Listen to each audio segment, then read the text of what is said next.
तो Edgbaston test match का आखिरी दिन है और एजबेस्टन से बहुत बड़ा अपडेट आया है कि मैच जो है अब शुरू होने वाला है। 3:30 बजे जो अपने इंडियन समय के अनुसार मैच शुरू होता है, वो अभी नहीं हो पाया था। 5 बजे तक हम लोग वेट कर रहे थे इस चीज़ का कि मैच शुरू हो भी पाएगा या नहीं हो पाएगा, लेकिन कुछ अपडेट आया है और ये बताने के लिए हमारे साथी सुकांत मौजूद है। सुकांत, क्या अपडेट्स हैं?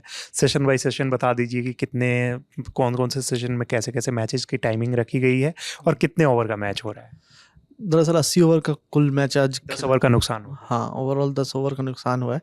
और अगर बात करें तो सेशन में पहला 5:10 से वो सेशन शुरू हो जाएगा, फर्स्ट सेशन जो 7 बजे तक चलेगा। फिर उसके बाद 7:40 से शुरू होगा जो 10 बजे तक चलेगा। और 10 बजे से फिर तीसरा सेशन शुरू होगा जो 11:30 तक चलेगा। 11:30 तक चलेगा। हाँ, मतलब जो अमूमन वहाँ पे इंग्लैंड में जो टाइमिंग पहले फिक्स थी 10:30 बजे इंडियन समय अनुसार उस मतलब मैच खत्म हो जाता था, वो अब 1 घंटे बढ़ाया गया है कि मतलब जो 6 की जगह वहाँ खत्म होती थी उसकी जगह 7 पे खत्म होगा वहाँ पे लोकल टाइम के हिसाब हाँ, क्योंकि 4.5 घंटे का डिफरेंस जी। होता है। जी। तो क्या हमें मतलब लगता है कि जो कल जो लगातार ये बवाल चल रहा है कि टीम ने पारी घोषित करने में गलती कर दी, पारी घोषित करने में गलती कर दी, क्या हमें लगता है कि कल गलती हुई है? क्योंकि 3 विकेट हमने भले ही ले लिए, लेकिन अगर पहले पारी घोषित कर चुके होते तो 2-3 विकेट और निकल गए होते। देखिए, दरअसल अभी किसी चीज़ को भी एनालाइज करना तो मुझे लगता है कि थोड़ा सा एक वो होगा, अर्ली कॉल होगा। लेकिन अगर आप देखें कि जिस तरह से हमने वहाँ देखा था लीड्स में, उन्होंने 373 रन बहुत आसानी से चेज कर लिया था। 350 रन अंतिम दिन बहुत आराम से बना लिया था। वो चाहते तो उसको रिस्की बना करके इसे चेज करते, लेकिन उनको बिना रिस्क लिए तीसरे सेशन की शुरुआत में ही उन्होंने मैच जीत लिया था। इससे एक चीज़ साफ है कि इंग्लैंड का अप्रोच जो है वो यही होने वाला था कि हमें चेज करना है। और जो शुभमन गिल की माइंडसेट रही होगी वो ये कि हम चाहे जो हो जाए यहाँ से ड्रॉ कम से कम लेके जाएं। ये माइंडसेट, यही तो सबसे बड़ी फिर वो चीज़ है कि आप अगर इतने लगातार रहे हो, तो ये वही मैं कह रहा हूँ कि डिफेंसिव अप्रोच अगर आप इतना जा रहे हो, आप ठीक है 373 रन की बात हुई कि 373 रन आपने चेज कर लिया था, लेकिन 500 रन टेस्ट क्रिकेट में आज तक चेज नहीं हुआ है। आप ठीक है कि रिकॉर्ड जो है वो टूटने के लिए ही बनते हैं। 500 की जगह 550, 550 रन जब आप बना चुके हो, आप अगर वो अटैकिंग अप्रोच में है तो आपको भी अटैकिंग अप्रोच में आना होगा आपको, जबकि पता है कि कल बारिश होगी। जो ये मैं कल की बात कर रहा हूँ कि जब ये प्रेडिक्शन आया था, तो ये कहीं ना कहीं कि मुझे तो ऐसा लग रहा है कि इन्होंने चूक की है। दरअसल इसमें दो चीज़ें हैं। अभी एक बोल रहे थे, जॉन बोल रहे थे कि अगर आप वो देखो कि स्कोर 72 पे 3 की जगह पे 125 पे 1 होता, तो हम ये बोल रहे होते या ये बात कर रहे होते शायद कि इंडिया ने बहुत अच्छा किया कि जो है डिक्लेयर लेट किया।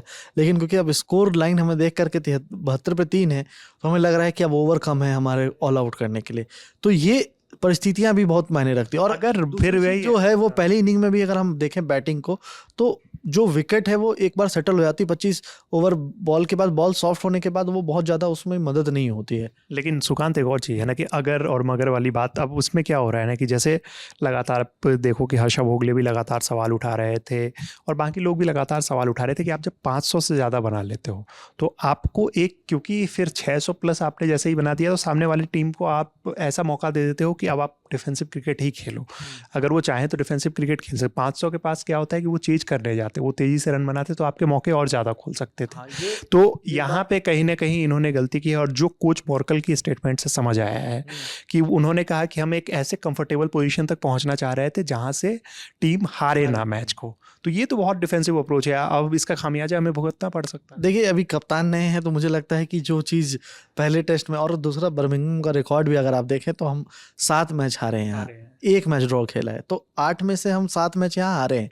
तो ये वो सुनिश्चित करना चाह रहे थे। अब पता नहीं ये साइकोलॉजिकल प्रेशर था या इसमें थोड़ा दबाव था, क्योंकि आप देखो पहले टेस्ट के बाद हमारे पास बहुत अच्छा मौका था कि हम यहाँ पे एक 500 रन दे करके, जो आप बात कर रहे हैं कि हम एक ऐसा टारगेट देते जो अचीवेबल भी लगता, तो इसके लिए अगर वो जाते।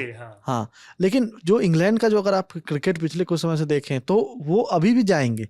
536 रन कितने 80 ओवर में बनाने हैं 536 रन, तो वो ये नहीं मान के खेलने उतरेंगे कि हम नहीं बना सकते। वो ये अप्रोच के साथ जाएंगे आज कि हम बना सकते हैं। और मुझे लगता है हैरी ब्रूक और ओली पोप के जो पहले घंटे के खेल में है ना, वो लगभग तय हो जाएगा कि इस मैच में इंग्लैंड का अप्रोच क्या होने वाला है।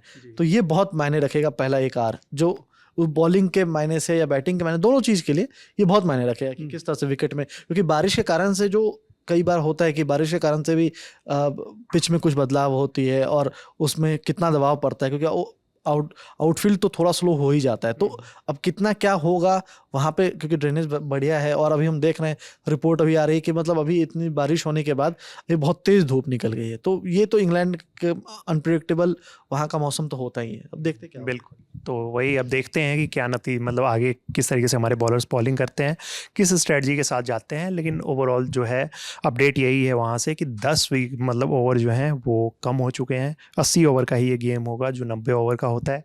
और हमने ये देखा है कि यहाँ पे 90 ओवर एक दिन में कोई भी टीम नहीं फेंक पा रही थी। अगर मतलब दोनों मिला के भी आप देखो तो 90 ओवर का गेम नहीं हो रहा था, 80-85 का ही हो रहा था, क्योंकि ज़्यादा पेसर्स बॉलिंग कर रहे हैं। तो आज देखते हैं कि इन 80 ओवर का भी गेम हो पाता है, या जितने ओवर का वो गेम होता है इंडियन टीम क्या इंग्लैंड के बैटर्स को निपटा पाती है, और टीम इंडिया इस मैच को जीतकर सीरीज को 1-1 से बराबर कर पाती है। आपकी क्या राय है कमेंट बॉक्स में हमें ज़रूर बताइएगा। और बाकी खबरों के लिए देखते रहिए हमारा चैनल ललन टॉप स्पोर्ट्स। धन्यवाद।